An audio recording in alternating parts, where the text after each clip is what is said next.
pessoal, esse é o canal acadêmico e eu sou o Dr. Antônio Schultz. De maneira que nesse vídeo nós vamos estudar acerca de algumas características clínicas, histopatológicas e relativamente ao tratamento do queratocisto odontogênico no contexto dos concursos públicos, porquanto alguns amigos aí solicitaram esse tipo de vídeo, esse conteúdo direcionado para concurso público. E basicamente, quando se analisa os concursos públicos relacionados com a odontologia, o queratocisto odontogênico é uma das lesões que é frequentemente questionada. E quando se analisa essa lesão, o queratocisto odontogênico, basicamente ela é questionada por quanto da sua natureza polêmica relativamente à sua origem, se seria um cisto ou uma neoplasia. Acrescido a isso, as classificações da Organização Mundial da Saúde no decorrer do tempo, elas são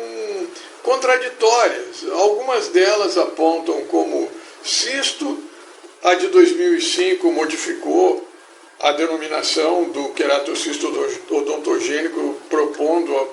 a nomenclatura de tumor queratocístico odontogênico, e agora a mais recente de 2015 voltou a considerar o queratocisto odontogênico como um cisto. E basicamente, quando se analisa essa lesão, se chega à conclusão que algumas lesões são de natureza cística e outras são de natureza neoplásica. De maneira que o queratocisto odontogênico é uma lesão que ocorre mais frequentemente na mandíbula do que na maxila, em região de ângulo e corpo da mandíbula, corpo, ângulo e ramo da mandíbula, nessa região aí intermediária. De maneira que o queratocisto odontogênico também, relativamente à localização, apresenta algumas particularidades. A despeito de ser mais frequente nessa região, ela também apresenta características quando se localiza na região anterior da maxila e na região do globo, melhor dizendo, glóbulo maxilar, que é uma região ali do canino maxilar superior em ambos os lados. E esses queratocistos odontogênicos devem ser incluídos no diagnóstico diferencial com os cistos radiculares, cistos residuais. Também é importante um outro dado que eu considero relevante em concurso e pode ser questionado, é a respeito da recorrência, a diferença relativamente à recorrência com relação à localização. Referentemente à localização, as lesões que se localizam em mandíbula, melhor dizendo, em maxila, elas tendem a recorrer mais do que as lesões localizadas em mandíbula. E isso tem uma implicação também relativamente ao tratamento, porquanto, como nós sabemos, as lesões que se localizam em maxila, a exemplo dos ameloblastomas, elas apresentam uma maior probabilidade de invadir a base do crânio. Isto posto, um outro aspecto do queratocisto odontogênico que é bastante relevante é relativamente à recorrência. A recorrência do queratocisto odontogênico se deve basicamente à sua origem desenvolvimental, ou seja, essa lesão, ela surge, esse cisto, ele surge em decorrência da proliferação de células relacionadas com o desenvolvimento dentário, quais sejam as células da lâmina dentária. Essa lâmina dentária é uma estrutura embrionária que, durante o desenvolvimento do dente, ela une a mucosa de revestimento oral ao germe do dente em desenvolvimento. À medida que o germe do dente vai se desenvolvendo, essa estrutura embrionária, lâmina dental, ela vai regredindo de maneira que permanece incluído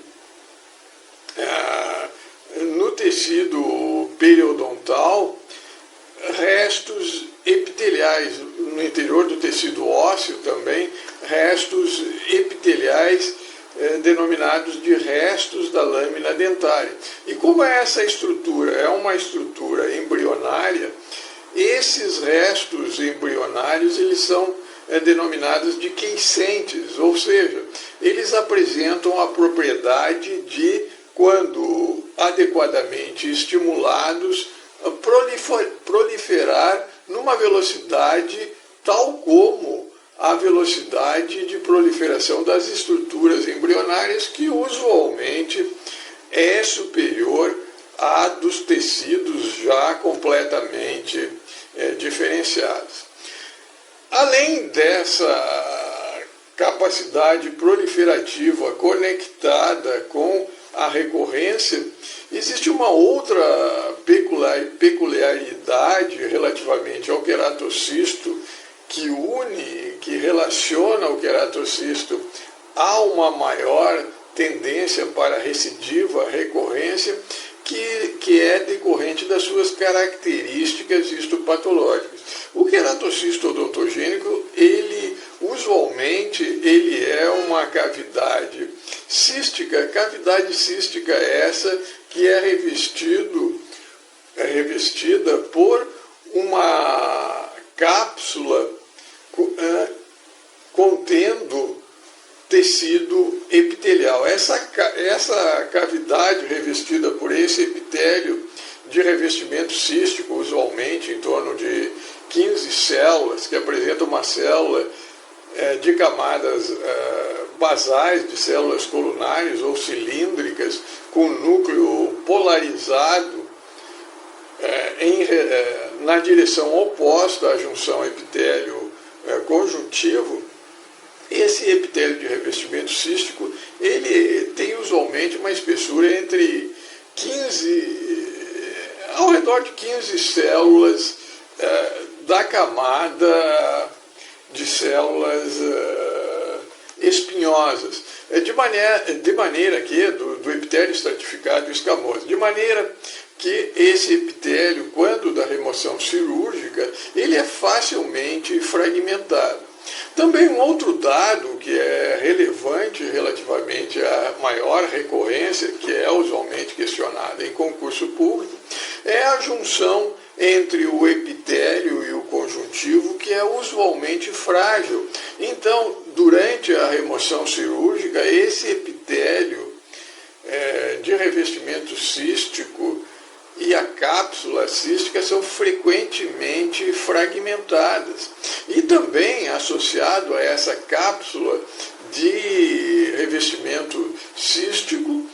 de permeio a ela, usualmente, não raramente, se encontram cistos filos, ou seja, restos também epiteliais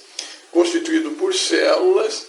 da mesma linhagem das células desse epitélio de revestimento cístico e que, por sua vez, também guardam uma relação com as células da lâmina dentária, essa estrutura embrionária que, como nós vimos, apresenta uma elevada atividade proliferativa. Então, a associação dessa elevada atividade proliferativa do epitélio de revestimento cístico,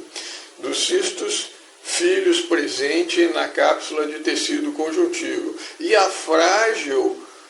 união entre o epitélio e o conjuntivo, possibilitando a sua fragmentação, usualmente tem sido associado com essa maior recorrência. Entretanto, não é somente decorrente dessas características. Para complicar, existe uma variante do queratocisto odontogênico, que é justamente essa variante denominada de tumor queratocístico odontogênico, que pode ser associado ou não à síndrome de Gorlin-Goltz. Como nós sabemos, a síndrome de Gorlin-Goltz ela se caracteriza por uma tríade entre a costela, tais como a costela bífida, a ponta da costela ela é bífida, a presença de carcinomas basocelulares e os queratocistos múltiplos, queratocistos esses que usualmente apresentam uma maior propensão para recorrência. Entretanto, esse tipo de queratocisto da variante paraqueratinizada, ela também pode apresentar essa maior tendência para recorrência sem estar associado à síndrome de Gorlin-Goltz. Pode apresentar uma maior propensão à recorrência em uma forma também dessa variante paraqueratinizada não associada a essa síndrome de Gorlin-Goltz. De maneira que nos slides seguintes nós aprofundaremos esse estudo e acrescentaremos novos aspectos relevantes a essa lesão que guardam essa relação com a recorrência e com a importância dela referentemente aos concursos públicos na área de odontologia. De maneira que, para compreender esse aspecto importante do comportamento do ceratocisto, que mais frequentemente é questionado em concursos públicos acerca do seu comportamento biológico relacionado com a recorrência, é importante que nós, para facilitar esse aprendizado, facilitar a associação da recorrência com o aspecto clínico dessa recorrência, nós conheçamos alguns aspectos relacionados com a histopatologia do queratocisto odontogênico, que nós já comentamos de uma maneira introdutória no slide anterior. Basicamente, o epitélio de revestimento do queratocístico ele é constituído por uma camada de cerca de 10 a 15 camadas de células que constitui a camada espinhosa. Apresenta uma camada de células empaliçada, ou seja, dispostas lado a lado, que se denomina células da camada basal. Essas células da camada basal, elas basicamente apresentam uma forma cilíndrica ou colunar, em que o núcleo se encontra polarizado em relação a essa junção desse epitélio de revestimento cístico com a cápsula cística. Além do que, esse epitélio de revestimento cístico dessa variante, que se denomina variante ortoceratinizada, porquanto a camada de queratina é constituída por uma ortoqueratina, ou seja, por uma camada de queratina que não apresenta de permeio os restos nucleares das células que sofreram esse processo de diferenciação desde as células da camada basal, passando pelas células da camada espinhosa, até a completa diferenciação em queratina. É importante ressaltar que também nesse epitélio de revestimento cístico do tipo ortoqueratinizado, de permeio às células da camada espinhosa desse epitélio de revestimento e a camada de ortoqueratina, existe uma camada de células granulosas. E basicamente são essas duas diferenças em termos histológicos, histopatológicos, que diferenciam a variante ortoqueratinizada em relação à variante paraqueratinizada. Ou seja, a presença ou melhor dizendo, a ausência na variante ortoqueratinizada de restos de núcleos celulares. E também pela presença dessa camada de células granulosas que não é identificada no epitélio de revestimento da variante paraqueratinizada. É importante ressaltar que esse epitélio de revestimento cístico ele é bastante frágil, porquanto a junção entre o epitélio e o conjuntivo, como vocês podem ver, é constituído por um tecido conjuntivo frouxo, usualmente apresentando edema, que facilita o desgarramento do epitélio da cápsula, desse epitélio da cápsula de tecido conjuntivo, de maneira que durante a remoção cirúrgica frequentemente ocorre a ruptura desse epitélio de revestimento cístico, de maneira que a sua remoção não é completa, de maneira que não removendo completamente, seja o epitélio de revestimento cístico, seja a cápsula cística constituída por fibroblastos, fibras colágenas, algumas células inflamatórias podem ser identificadas também nessa cápsula, quando o cisto é secundariamente infectada, além da presença de restos epiteliais também semelhantemente a esse epitélio de revestimento dessa cavidade cística, que são os denominados cistos filhos, eles também, essa cápsula permanecendo quando da remoção cirúrgica,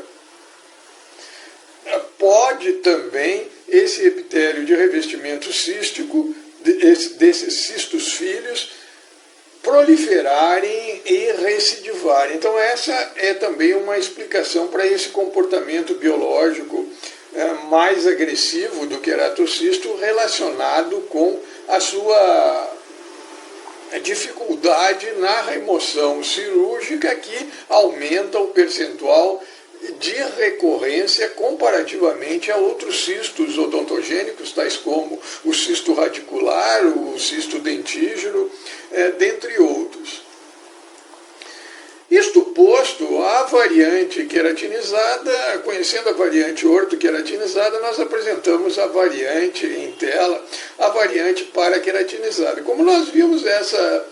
variante paraqueratinizada, ela basicamente, o epitélio de revestimento cístico também se equivale, se aproxima, é similar ao da variante ortoqueratinizada, ou seja, um fino epitélio de revestimento cístico que reveste essa cavidade constituída agora não mais por ortoqueratina, mas por paraqueratina, em que nós podemos constatar os restos dos núcleos das células que sofreram essa diferenciação desde a camada basal, que aqui não se encontra nítida, tal como na variante ortoqueratinizada, até a sua completa diferenciação, passando pela camada espinhosa e apresentando também como diferença em relação à variante ortoqueratinizada a ausência da camada granulosa no limite, no limiar entre ou de permeio entre a camada paraqueratinizada e o epitélio, a camada espinhosa desse epitélio estratificado escamoso. Também esse epitélio é bastante frágil e, usualmente, esse epitélio, ele, de revestimento dessa variante paraqueratinizada, ele é associado a um índice mitótico mais acentuado, especialmente quando relacionado com a síndrome do carcinoma basocelular nevoide, ou seja, aquela síndrome já por nós conhecidas, constituída pela costela bífida, pela presença de queratocistos múltiplos e também por carcinomas basocelulares. Então, essa variante paraqueratinizada, comparativamente à variante ortoqueratinizada apresentada no slide anterior, apresenta um comportamento biológico mais agressivo, que está também associado a essa dificuldade na remoção cirúrgica da integridade da lesão, ou seja, do epitélio de revestimento paraqueratinizado mais a cápsula cística. Então, esse conjunto dessa fragilidade desse epitélio de revestimento cístico, da fragilidade da junção entre a cápsula cística e esse epitélio de revestimento cístico, bem como a presença de cistos filhos de permeio no interior dessa cápsula cística, dificultando essa remoção integral da lesão, também, em parte, explica esse comportamento biológico do queratocisto, que se caracteriza por um índice de recorrência de recidiva mais acentuado comparativamente aos outros cistos odontogênicos, e também, no caso das variantes, essa variante ortoqueratinizada apresentar um índice de recorrência maior do que da variante ortoqueratinizada, associada também ao potencial, ao índice proliferativo desse epitélio de revestimento, que, conjuntamente com a dificuldade da remoção cirúrgica, explicam esse maior potencial de recorrência comparativamente aos demais cistos odontogênicos. Um outro aspecto do comportamento biológico do queratocisto odontogênico e que guarda relação com o maior índice de recorrência de recidiva que apresenta comparativamente ao epitélio de revestimento de outros cistos odontogênicos, tais como o cisto radicular, o cisto dentígero, é basicamente a proliferação epitelial que se constata no interior desse epitélio de revestimento do queratocisto odontogênico. E, basicamente, essa maior atividade proliferativa desse epitélio de revestimento comparativamente a um dos outros cistos odontogênicos, ele se deve às características das células que dão origem a esse epitélio de revestimento do queratocisto ter origem nos restos epiteliais da lâmina dentária. A lâmina dentária é essa estrutura embrionária que liga, ou melhor dizendo, ligava o epitélio de revestimento bucal ao epitélio externo do órgão do esmalte do germe dentário em desenvolvimento. De maneira que o índice proliferativo dessas células embrionárias é bastante semelhante ao índice proliferativo que se constata no interior do epitélio de revestimento do queratocisto odontogênico. E quando se analisa esse epitélio de revestimento do queratocisto odontogênico e se compara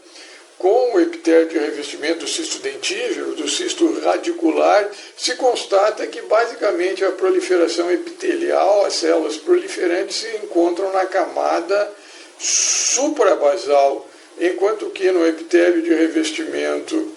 do cisto dentígero e do cisto radicular,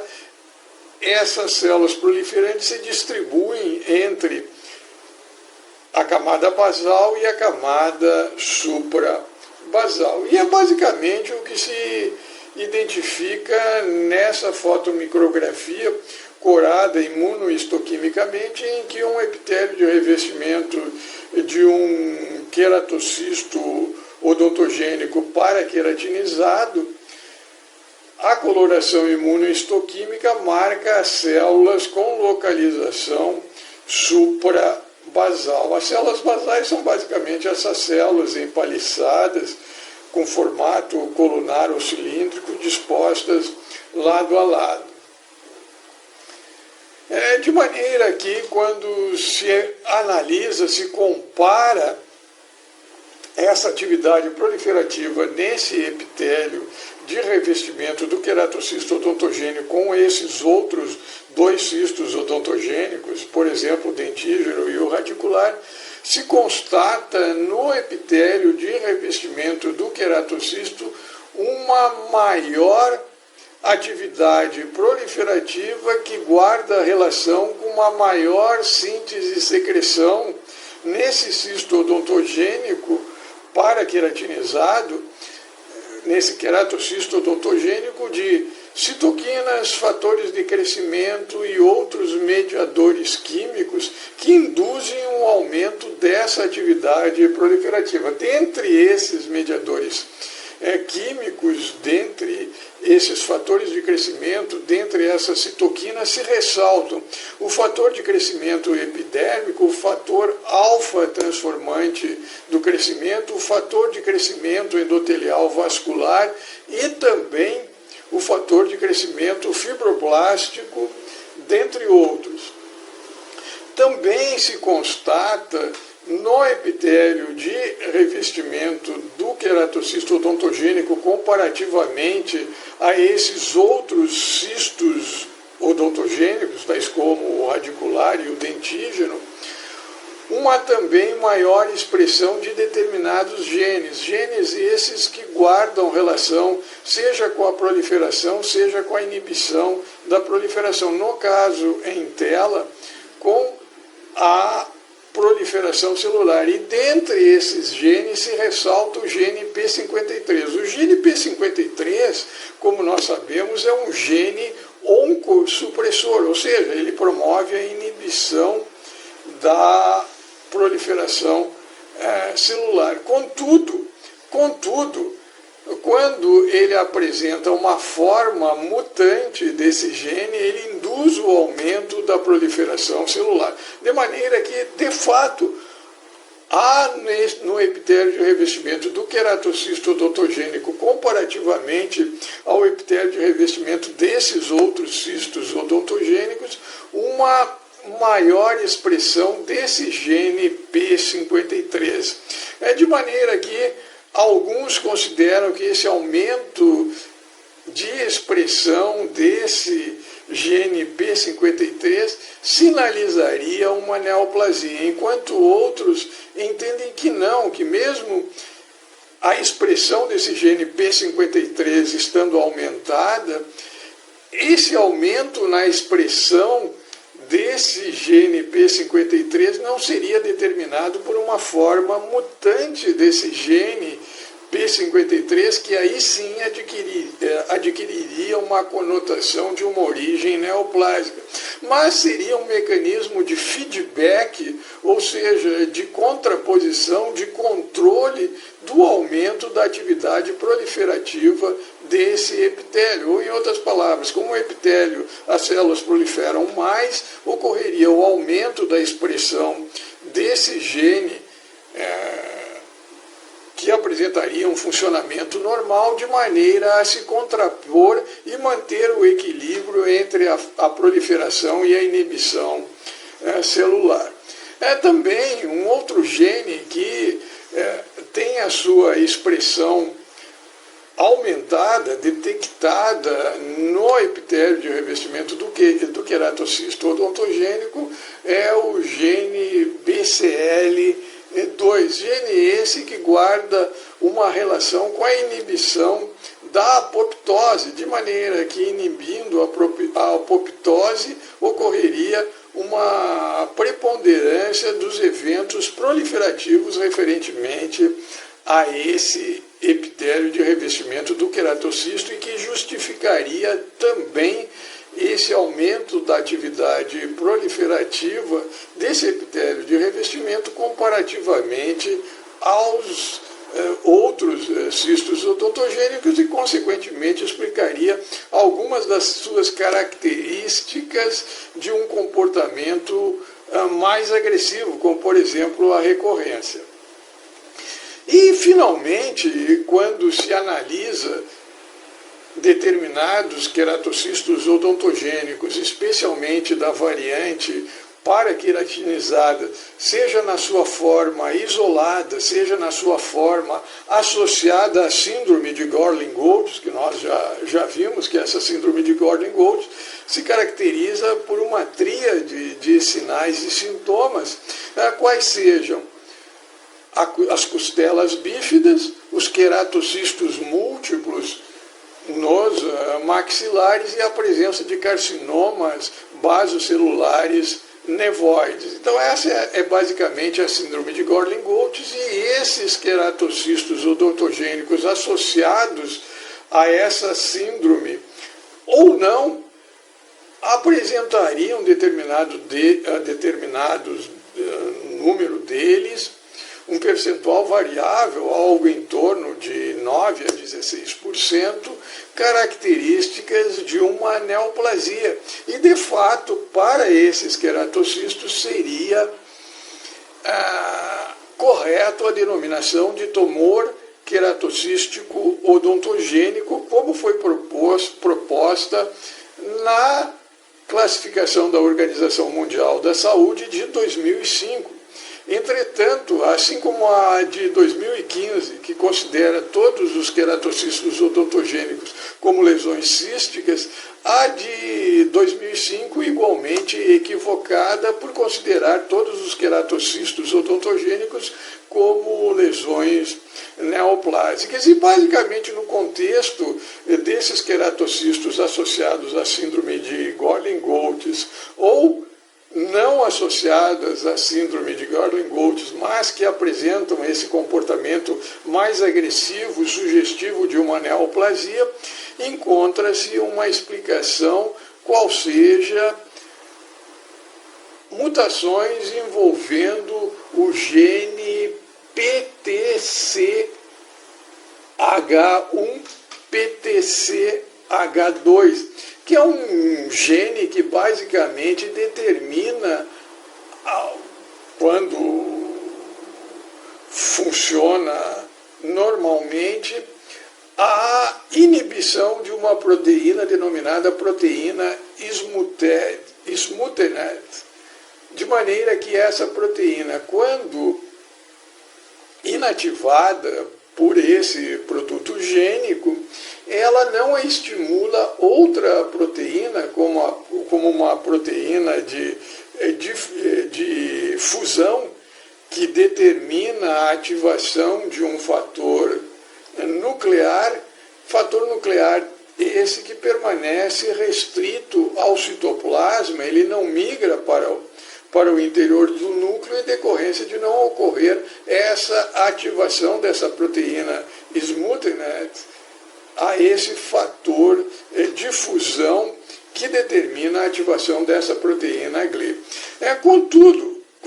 quando esse gene PTCH1, PTCH2 é ativado excessivamente por uma proteína denominada Sonic Edge-Dog,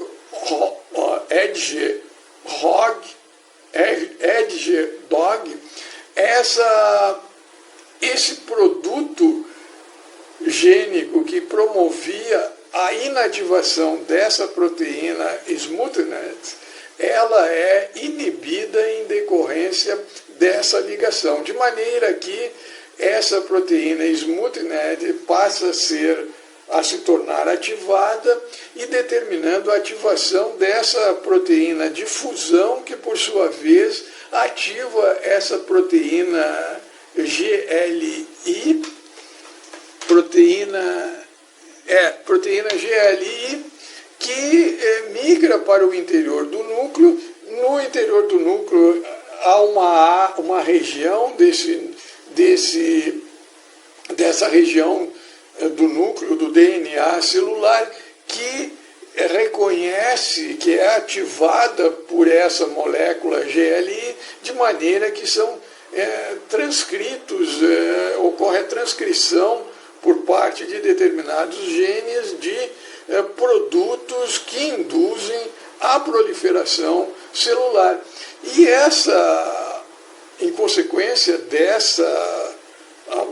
alteração, nessa proliferação celular, ocorre essa maior recorrência, maior agressividade desses cistos associados a essa síndrome de Gorlin-Goltz e também a determinados tipos de cistos paraqueratinizados isolados. E basicamente o que determina esse aumento dessa atividade proliferativa conectada com esse sistema de sinalização denominado Edger-Dog é basicamente mutações envolvendo essas proteínas SMUTED, essa proteína de fusão, ou então uma hiperativação desse complexo constituído pelo PTCH1, PTCH2. E, de fato, nesse caso desses queratocistos associados a essa síndrome e aos casos isolados de queratocistos apresentando um comportamento biológico mais agressivo, de fato, essa atividade proliferativa parece estar relacionada com essas mutações. E, nesse caso, com toda a vênia, a denominação de tumor queratocisto odontogênico para essas lesões é pertinente, de maneira que se conclui que a classificação atual da Organização Mundial da Saúde deve ser revista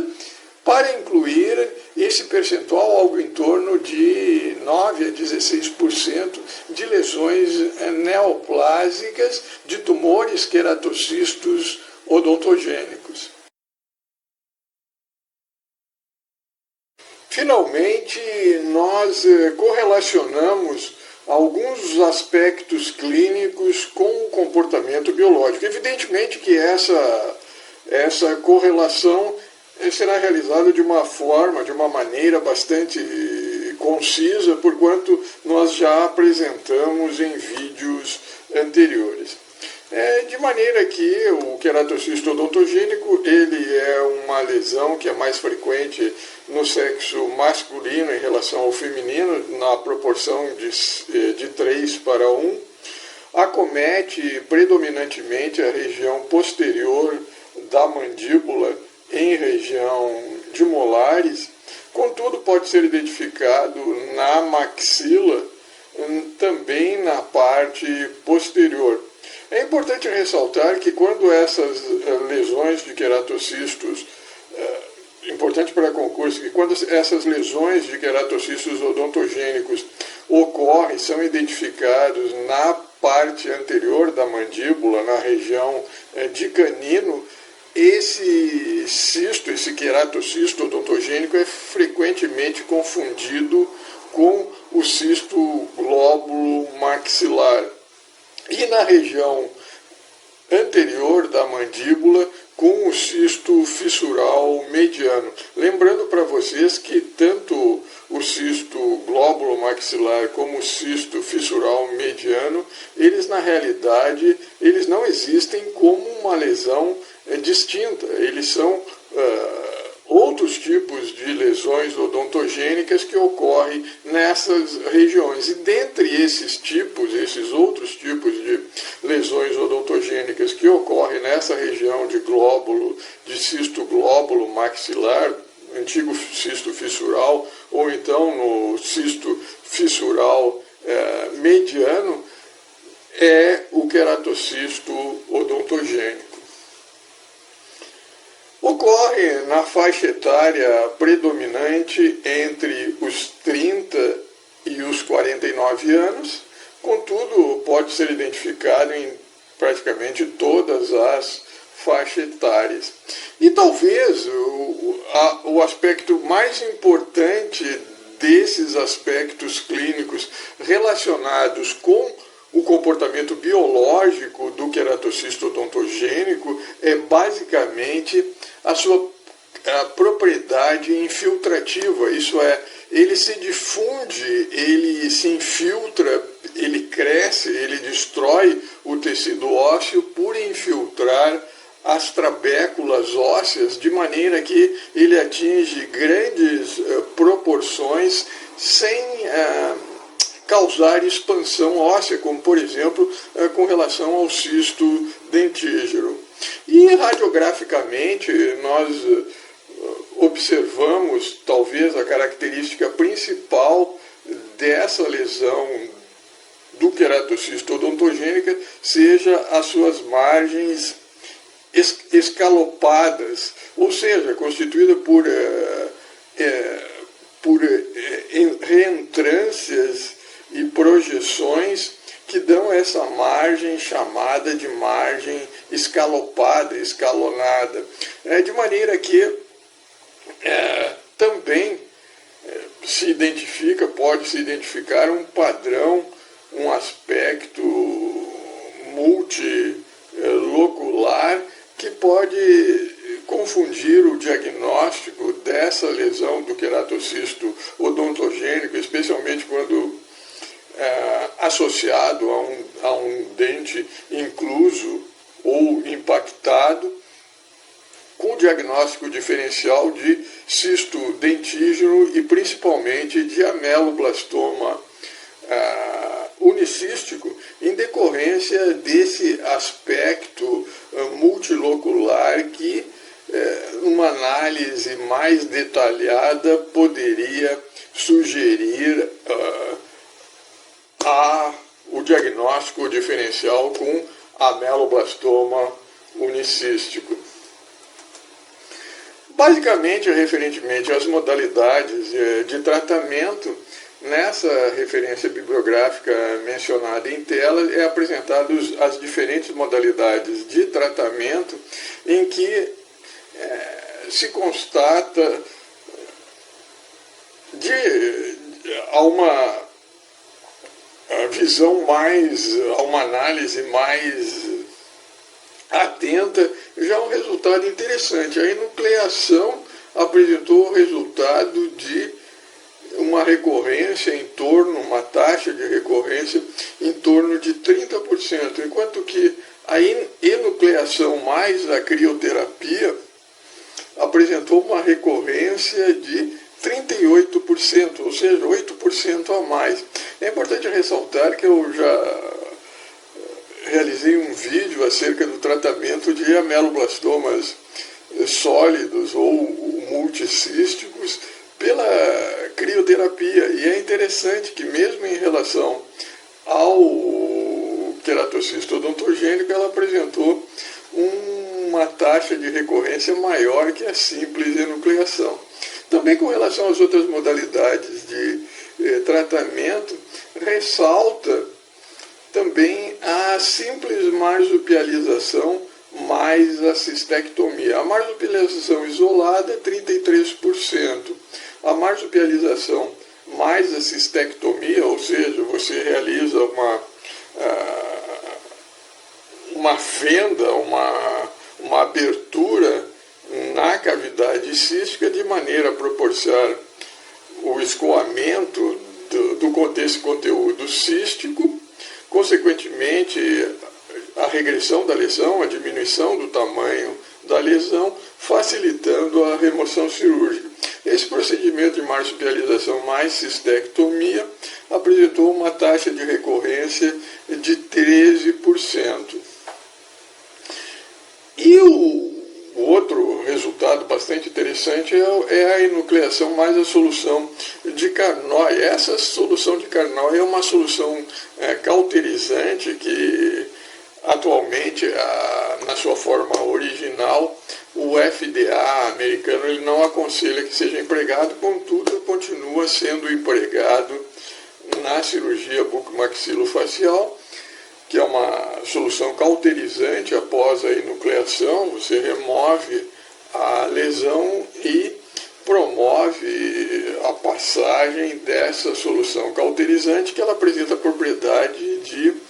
destruir eventuais cistos filhos, eventuais restos epiteliais que tenham permanecido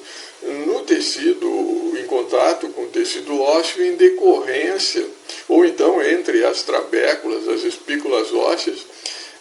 em decorrência dela ser cauterizante. Ela destrói esse tecido epitelial, proporcionando uma taxa de recorrência de 9%, enquanto a ressecção apresentou nesse estudo uma recorrência de 0%. Contudo, na literatura é reportado até 4, 5% é admissível para ressecção. De maneira que, quando se analisa esses dados referentemente à taxa de recorrência, a gente conclui que a taxa de recorrência relativamente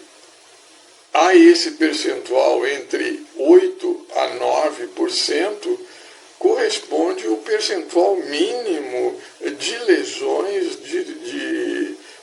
de queratocistos odontogênicos que poderiam ser considerados não como lesões císticas em decorrência dessa taxa de recorrência, mas de lesões tumorais, de fato, tumores queratocísticos odontogênicos, ou seja, um percentual entre 8% em que foi associado com a enucleação a solução de Carnoy mais a ostectomia periférica, remoção de uma camada de tecido ósseo sadio em volta dessa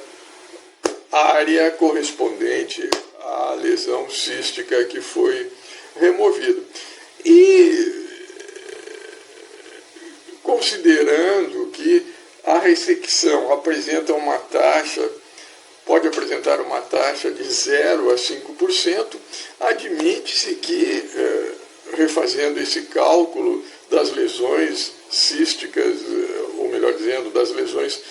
de queratocistos odontogênicos que poderiam ser consideradas como neoplasias, uma taxa mínima algo em torno de 5 a 8%, entre 5 a 8%, em resumo, entre 5 a 8% das lesões de queratocistos odontogênicos, um percentual mínimo, seriam de lesões neoplásicas, salvo melhor juízo.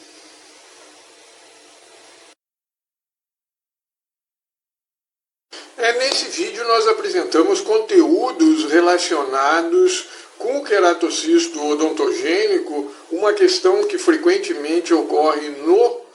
nos concursos públicos para ingresso em diferentes serviços públicos relacionados com a odontologia, qual seja o comportamento biológico do queratocisto. E nós contextualizamos esse comportamento biológico relativamente a características histopatológicas, características clínicas direcionadas para a recorrência, bem como as diferentes modalidades de tratamento. Eu espero que com esse vídeo você possa ser útil para você, não somente no consultório, no seu consultório particular, mas também com ele você possa responder as questões que são frequentes em concursos públicos na área de odontologia para os serviços, para a prestação de serviço em odontologia, referentemente ao comportamento biológico do queratocisto odontogênico, que guarda uma relação bastante acentuada com seu potencial agressivo e recorrência.